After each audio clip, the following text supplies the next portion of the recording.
नमस्कार दोस्तों, स्वागत है आप सभी का पाथफाइंडर पर। दोस्तों, एक बड़ा जियोपॉलिटिकल शिफ्ट हुआ है इंडिया की फॉरेन पॉलिसी में। इंडिया की फॉरेन पॉलिसी नॉन अलाइनमेंट में यकीन करती है। कोशिश किया जाता है जितना हो सके उतना रीजनल ग्रुपिंग से दूर जाया जाए। पर दोस्तों, पाकिस्तान, तुर्की और अजरबैजान उन्होंने एक इविल एक्सेस बना के रखा है। और उसके पीछे कारण है अर्मीनिया अजरबैजान वॉर, जिसमें नगार्नो काराबाग को लेकर एक मेजर जंग अभी हो रखी है, पास में ही हुई है और शायद आने वाले दिनों में फिर कुछ दिनों में ये फ्लेयर अप होने वाला है। ये बात अर्मीनिया भी जानता है, अजरबैजान भी जानता है और अजरबैजान ने अपनी ग्रुपिंग बना ली है।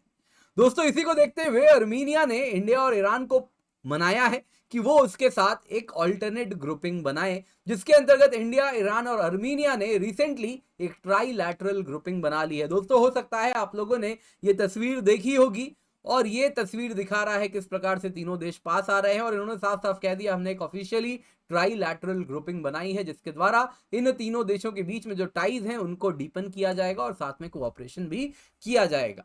दोस्तों, अगर हम इनकी बातों को सुने, जो मिनट्स ऑफ द मीटिंग वगैरह हैं, तो उससे तो यही दिख रहा है कि बड़ा नॉर्मल सा ये एक ग्रुपिंग है जिसमें इकोनॉमिक बातों पे चर्चा होगी, साथ साथ कल्चरल कनेक्शंस की बात की जाएगी, साथ साथ ट्रांसपोर्टेशन कॉरिडोर्स की बात होगी। पर दोस्तों, ये सब कहीं ना कहीं आईआर में टिप ऑफ द आइसबर्ग है। दोस्तों, उसके नीचे जो गहराई है उसमें क्या है, आज हम उस पर चर्चा करेंगे। बिटवीन दी लाइंस क्या है, उस पर आज की क्लास में चर्चा होने वाली है। तो आइए आज की क्लास शुरू करते हैं। पर इससे पहले आगे बढ़े, आपको बता देता हूं समुद्र मंथन फ्री मॉक टेस्ट है 23 अप्रैल को, जरूर इसमें एनरोल करें। फ्री ऑफ कॉस्ट है, एक्चुअल यूपीएससी पैटर्न में हम कंडक्ट कर रहे हैं और सेम टाइमिंग्स भी रहेगा यूपीएससी वाला, तो आपको एक्चुअल फील आने वाला है। रियल एग्जाम लाइक क्वेश्चंस भी आपको देखने मिलेंगे। 1 लाख की प्राइजेस भी हम प्रोवाइड कर रहे हैं, तो मेक श्योर आप अच्छे से इसको दें। और साथ साथ पाथ फाइंडर बैच भी हम लेकर के आ रहे हैं केवल 7,999 रुपए में। 900 से अधिक घंटे की लाइव क्लासेस होंगी जिसमें प्रीलिम्स, मेंस, इंटरव्यू सब कुछ क्लियर करेंगे। दोस्तों, ये जो कीमत है ये सिर्फ पहले 1500 एस्पिरेंट्स के लिए है, तो इसको अपने हाथ से जाने ना दें। इसके सिवा 40 टेस्ट है, प्रीलिम्स के लिए भी 10 टेस्ट है, मेंस के लिए भी, तो जल्दी से जाएं, जाके सब्सक्राइब करें। तो दोस्तों, न्यूज में क्या है? न्यूज में क्या है दोस्तों कि एक नया मूव हुआ है, जियोपॉलिटिकल मूव हुआ है, जिसके अंतर्गत इंडिया, ईरान और अर्मीनिया एक साथ इकट्ठा हो गए हैं और उन्होंने रीजनल कोऑपरेशन को स्ट्रेंथन करने के लिए एक ट्राईलैटरल ग्रुपिंग बनाई है। दोस्तों, यहां पे आपको बता देता हूं, इस ट्राईलैटरल ग्रुपिंग की पहली पॉलिटिकल कंसल्टेशन भी हो गई, अर्मीनिया के कैपिटल में हुई, जिसमें मिनिस्ट्री ऑफ फॉरेन अफेयर्स के रिप्रेजेंटेटिव ने शिरकत की थी। तो जो डेलीगेशंस थे, आपको बता देता हूं दोस्तों, आप जो यहाँ पे तस्वीर में देख रहे थे, इन डेलीगेशंस में जो है आपको नाम बता देता हूं। They are deputy foreign minister of Armenia, इसके सिवा फॉरेन मिनिस्टर ऑफ ईरान के असिस्टेंट हैं और साथ साथ joint secretary of the ministry of external affairs भी इसमें पार्टिसिपेट किए थे। तो दोस्तों, एक बात तो क्लियर हो रही है कि एक ऑफिशियल ग्रुपिंग बनी है, लेकिन again this is not high powered as of now. कहीं ना कहीं हो सकता है हाई पावर्ड इसको इसलिए भी नहीं बनाया जा रहा है क्योंकि this would carry unnecessary attention, तो उतना अटेंशन कैरी ना हो इसलिए इसको लो प्रोफाइल रखा जा रहा है। लेकिन बातें अब शुरू हो चुकी हैं, एक चैनल खुल गया है, ट्राईलैटरल ग्रुपिंग हो गई है। दोस्तों, कारण क्या है? कारण आपको बता देता हूं। यहाँ पे अर्मीनिया, अजरबैजान, इनके बीच में आपको मालूम है दोस्तों, इस रीजन को लेके नगार्नो काराबाख में जंग चली है और हाल फिलहाल तक में भी फायरिंग, गोलीबारी होती रही है। 2023 में भी गोलीबारी देखने मिली है। तो यहां पर दोस्तों आप देख सकते हैं एक बड़ा रीजन है जो कि इस प्रकार से अजरबैजान ने इसको कंट्रोल करके रखा है और ये वाला रीजन है जो अभी भी अर्मीनिया के कंट्रोल में है। और यहां पर दोस्तों आपको ये भी बता देता हूं, आप देख सकते हैं मैप, अजरबैजान यहां भी है और बीच में अर्मीनिया इस प्रकार से आपको देखने मिलेगा। तो क्या है एक्चुअली, सब कुछ आपको मैं अभी बताने वाला हूं। उससे पहले आपको बस इतना मालूम ही होगा, अर्मीनिया अजरबैजान ऑलरेडी जंग करके बैठे हुए हैं और फ्यूचर में हो सकता है वापस से एक जंग इनमें होनी बाकी है।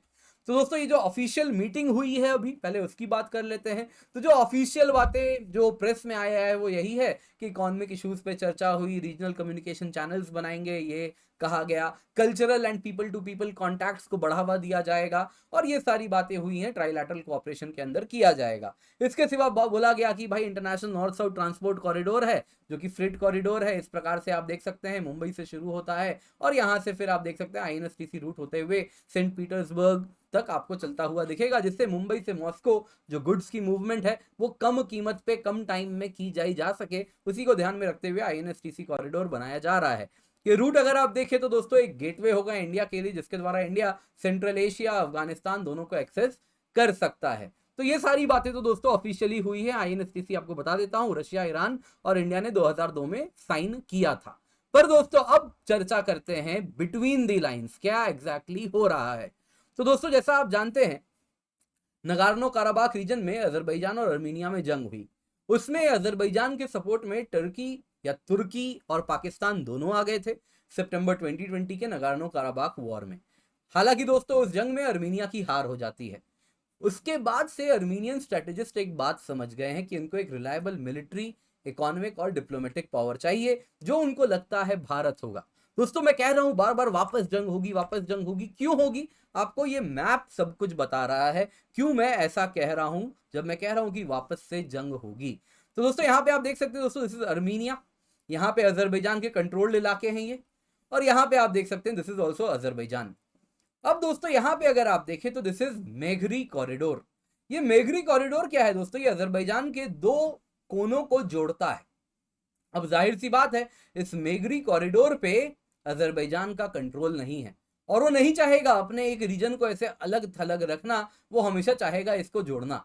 पर दोस्तों ये मेघरी कॉरिडोर बड़ा इंपॉर्टेंट है क्योंकि ये ईरान और अर्मीनिया का कनेक्शन बनता है। यहां से आप देख सकते हैं दिस इज ईरान, तो ईरान भी यहां से ही जुड़ता है अजरबैजान से, तो ये उनके लिए बड़ा इंपॉर्टेंट है ट्रेड एंड ट्रांजिट के लिए भी, और फर्दर ईरान के फर्दर नॉर्थवर्ड जो उसकी रीच है उसको बढ़ाने के लिए भी। अदरवाइज वो अजरबैजान पे निर्भर करने लगेगा, और अजरबैजान कहीं ना कहीं तुर्की के कंट्रोल में, तुर्की का आप कह सकते हैं कि काफी अच्छे रिश्ते उसके रहते हैं।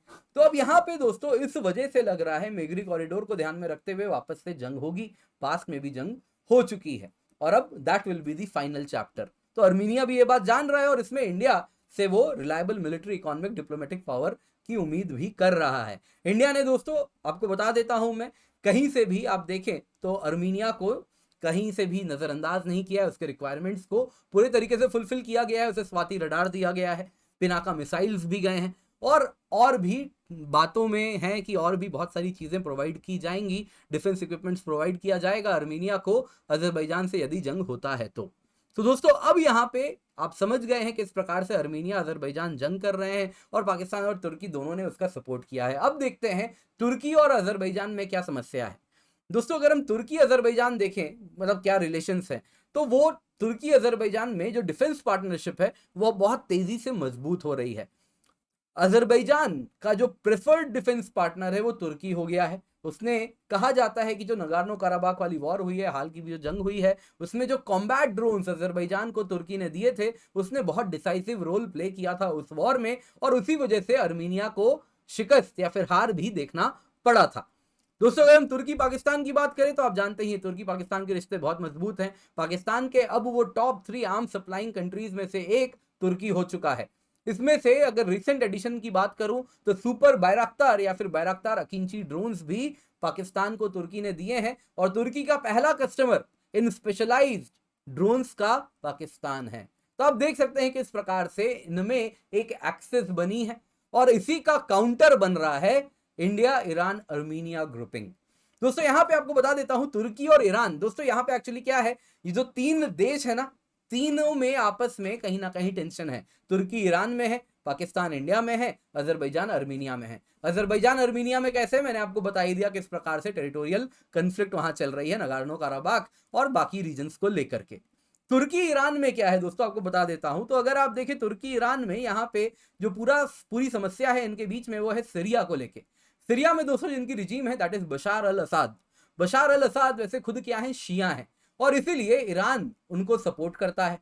वहीं अगर आप तुर्की की बात करें तो वो चाहता है यहाँ पे जो सीरिया में सिविल वॉर हो रहा है, तो जो सीरियन सिविल वॉर वाले जो फोर्सेस हैं उनको सपोर्ट करता है ताकि तख्ता पलट हो सके, और शिया जो रूलर हैं सीरिया के इस वक्त, वो उनका तख्ता पलट किया जा सके, और Sunni power houses, power groups वापस से पावर में आ जाएं। तो ये ना हो इसके लिए ईरान, आप अगर देखें तो सीरिया को सपोर्ट करता है, और इस वजह से दोनों ही देश तुर्की और ईरान एक दूसरे के आमने सामने आ रखे हैं जहां तक बात है सीरिया में। इसके सिवा तुर्की अपने आप को सुन्नी वर्ल्ड का लीडर बनाना चाहता है, वहीं ईरान अगर आप देखें तो वो शिया वर्ल्ड का लीडर है।